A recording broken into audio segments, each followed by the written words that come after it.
Assalamualaikum warahmatullahi wabarakatuh. Perkenalkan, saya Narendra Majisti Muhammad dari kelas 12-2. Sini saya ingin mengajarkan tugas remedial biologi saya, yaitu menjelaskan tentang evolusi.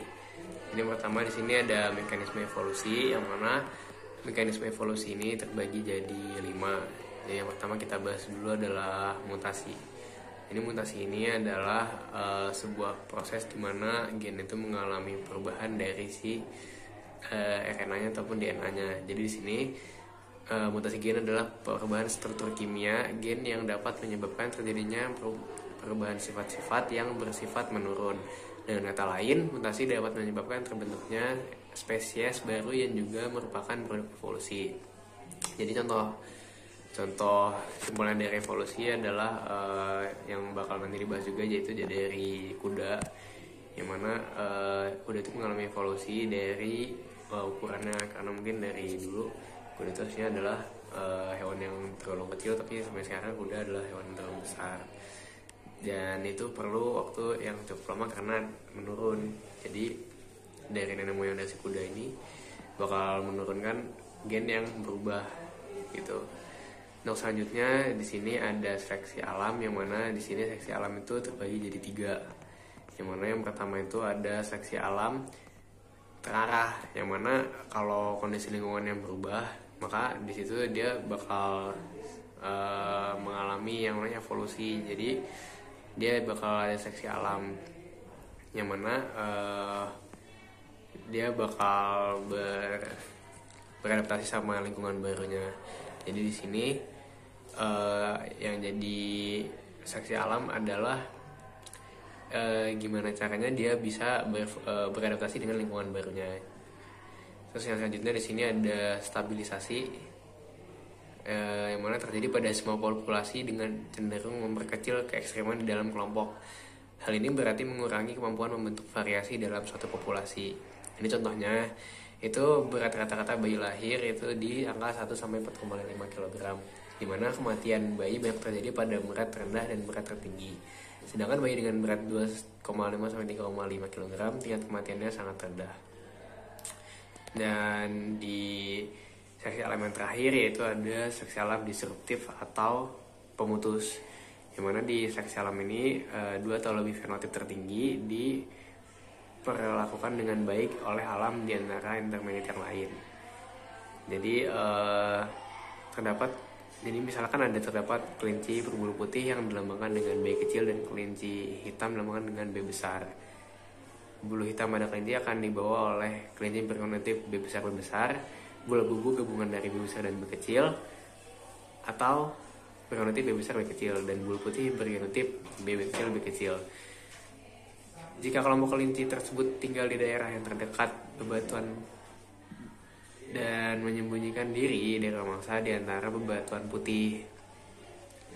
Jadi intinya seleksi alam yang pemutus ini adalah ada satu kondisi di mana si alam lah yang membuat salah satu dari beberapa spesies atau gen itu bisa hilang gitu. Di seleksi alam sudah selesai, kita lanjut ke yang rekombinasi gen. Jadi rekombinasi gen itu melibatkan pertukaran materi daerah kromosom yang sama. Jadi itu ada pertukaran materi di genetiknya baik antara beberapa kromosom yang beda ataupun yang sama. Hasil rekombinasi menyebabkan setiap gamet mencakup informasi genetik yang berasal dari material dan paternal, sehingga keturunan akan mewarisi gennya. Jadi dalam kata lain, rekombinasi gen itu adalah kayak persilangan gitu. Lanjut kita ke migrasi. Jadi di migrasi ini dia adalah pergerakan alel dalam populasi melalui perkawinan antara anggota populasi. Perpindahan individu dari satu populasi ke populasi lain menyebabkan terjadinya migrasi gen yang mengarah pada terjadinya perubahan frekuensi gen pada populasi tersebut.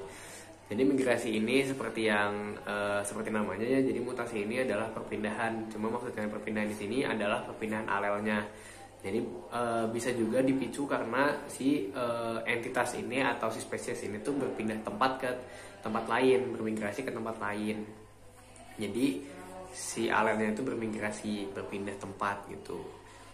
Dan yang kelima atau yang terakhir itu ada genetic drift. Jadi genetic drift itu perubahan frekuensi gen secara acak pada populasi kecil yang terisolasi. Makin kecil populasi, makin besar kemungkinan pengaruh genetic drift. Namun apabila jumlah populasinya besar, genetic drift dapat diabaikan.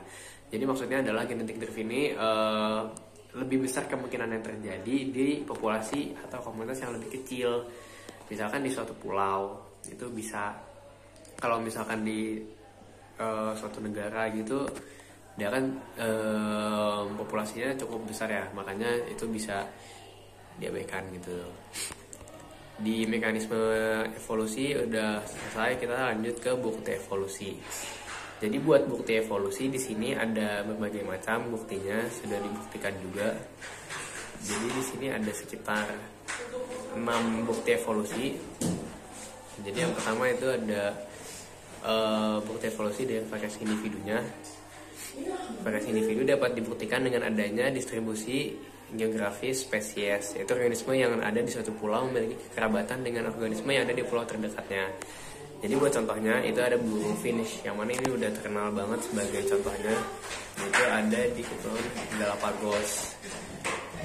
Jadi burung finch ini dia berpindah tempat dari satu pulau ke pulau yang lainnya, dan juga di Pulau Galapagos ini dia bisa berevolusi, itu berubah bentuk. Juga ada penemuan fosil yang tadi yang sudah saya sempat singgung juga. Penemuan fosil ini dari kuda yang tadinya dulunya itu kecil sampai sekarang bisa berubah jadi besar. Untuk yang ketiga bukti evolusinya itu ada homologi dan analogi alat tubuh. Jadi di sini bisa ditemukan kalau kondisi ini menorgan-organ makhluk hidup yang memiliki bentuk asal atau dasar yang sama, kemudian berubah strukturnya sehingga fungsinya berbeda. Jadi di sini contohnya itu langsung contoh ada manusia, kucing, ikan paus, sama kelelawar. Jadi buat struktur dari organnya di sini adalah tulang lengan. Itu tulang lengan manusia sama tulang lengan kucing itu strukturnya hampir sama, cuma beda di ukuran dan juga fungsinya. Kalau manusia kan dia punya telapak tangan. Kalau di kucing dia punya semacam kayak buat simpen cakarnya. Terus juga ikan paus juga sama, dia punya jari-jari sama kayak manusia. Kelelawar juga sama, dia punya struktur lengan juga jari yang lebih panjang gitu. Terus yang keempat